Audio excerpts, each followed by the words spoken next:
Hey, VC. Welcome to the last day of the year. I'm pretty happy that this year's about to be over with because it has been a doozy. Um, I was thinking about stopping doing this channel because, my low tech ways are not proving to be very interesting to people, which is fine. Um, and I'm still not sure if I'm going to stop or not, but it's good for me to have kind of a record of what I have purchased and when, because I'm pretty much low tech in all of my ways. So I'm not gonna. I do put things on Discogs, but I haven't ever. I just put them on. I find the right pressing, and I add them to my collection. I don't as of yet. We're having a walkthrough. That's Jack. Hey, buddy. As of yet, I haven't taken the extra time to put how much I paid for it or anything like that. So Jack is just gonna sit here. We've got another cat walking by. There's PJ. So yeah. Anyway, I was thinking about not doing the channel anymore, but here I am this morning doing this. So we'll see. We'll see if I continue. Record store day, Black Friday. I was going to go later. I was going to show up when they open, waltz in at about 9:15 and leave because I was only getting a couple things, neither of which were, super, super, like the Billie Eilish or whatever. But then I saw the record store post video the night before of where the things are in the store because they don't do them alphabetically. They kind of do them by genre, but it's also just kind of a free for all as well because Joni was by the Billie Eilish. But they only got one copy of the Joni, so I was like, you know what? Oh, here's another walkthrough. So that was fun. Yeah, so I was like, you know what? I'm just going to get up early and go to make sure I get the Joni. So I was second in line. I waited a long time. But the second I walked in the store, I grabbed the Joni and then I rounded the corner and got the only other thing I was going to get, which is this Miles Davis.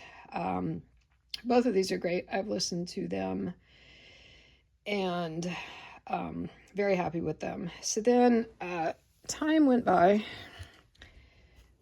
I didn't buy anything. I didn't go to any stores. I have been just horrifically busy this whole year. I've been horrifically busy, but it's been especially the case the last few weeks. The last month has just blasted by so fast. So I was like, you know what? I need to go to Half Price Books because I need to get that coupon, the 10% off coupons that they give out. So I went, I'm trying to think when it was that I went. I went on Sunday, and lo and behold, they're having a 20% off sale. So that was great. I'm not going to remember exactly how much I paid, and I don't have the receipt next to me because I'm one take Charlie. I just sit down and don't plan ahead very well. So I think this was after the 20% off. I think this was about $20, maybe 22, and I think was the most expensive thing that I bought. It's Courtney Barnett. I'm pretty sure this is her first album. It's also on this cool pink vinyl, and it's kind of pink marbled vinyl. You can't really see it very well here, but I like her a lot. I've seen her in person.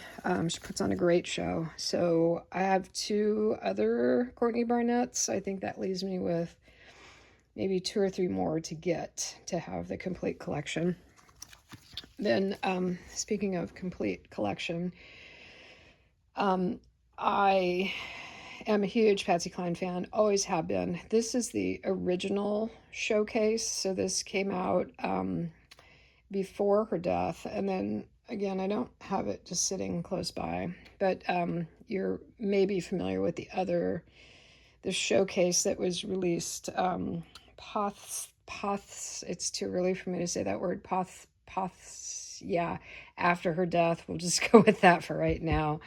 So I have never had this one. I had the other the one where it's the orange background, and I think they probably pressed a lot more of those than this one. So this is the OG.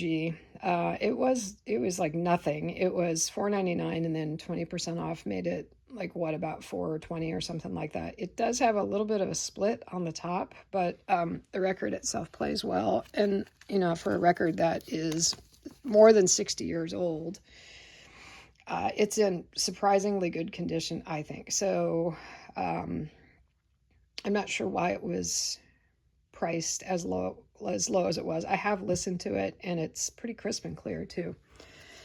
Then this was actually the first thing I saw there, introducing Wayne Shorter, and this is it's a different pressing. I do have the one that came out. Is it a Blue Note? That was just re-released recently. I think it's a Blue Note. I picked that up. This is it's the same record, but a different pressing. But it also has 2 extra songs on it. And I'm just going to show the hype sticker, because people like to see hype stickers.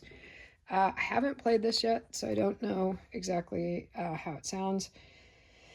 But I do collect Wayne Shorter, so when I saw that there were 2 extra songs on it, I was like, all right, I'll just grab this. Plus, it wasn't very much. I think it was $16, and then 20% off of that. So that makes it, what, about, I don't know, $14, $13.50, something like that. So I'm happy to add it to my collection.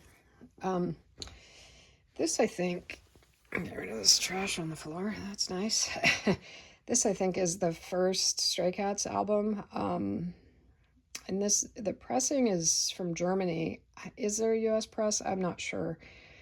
I like the Stray Cats a lot. I've been a fan since the 80s. I don't have like encyclopedic knowledge of them like I do about like Joni or Elvis Costello or Kate Bush. But I would definitely say they're one of my favorite bands. So I didn't have this record, so I was happy to grab it. It was... There's 2 here. It was 20, so it was 18 with the 20% off, I think. Sorry, that's upside down. But you know how it is with One Take Charlie. Excuse me. I've had a cold for the last few weeks, and I just have this lingering cough. So, like I say, it's been quite a year. I saw this Joan Armatrading. I love Joan Armatrading. I was surprised to see that I don't have this, because I thought I had it already. But I didn't. I love the photo. I love the chiaroscuro. I think it's just the A&M label. I have not played this. It also, after the 20% off, I think it was about $3.50. So I think maybe it was $4. Maybe $4 is, or $4.99 maybe is their lowest price. Anymore, I'm not sure. And then I saw this Tom Petty and the Heartbreakers. I don't know when this was recorded, but I did. This is the Pack Up the Plantation tour, and I saw them, I think, in Santa Barbara. Or no, it was in Los Angeles, because I wasn't living in Santa Barbara, but I was living in that area. And I remember driving down to LA. I'm not sure where we saw them, though. I can't remember that part. But yeah, it was one of, I think, 3 times that I saw Tom Petty in person, which was great. So I used to have this on cassette, I think. I can't remember exactly. But when I saw it on vinyl, I was pretty excited. After the 20% off, it was probably about $18 as well. Maybe 20, maybe, I can't remember exactly. I haven't listened to it, but I'm excited to, because I used to have this on cassette and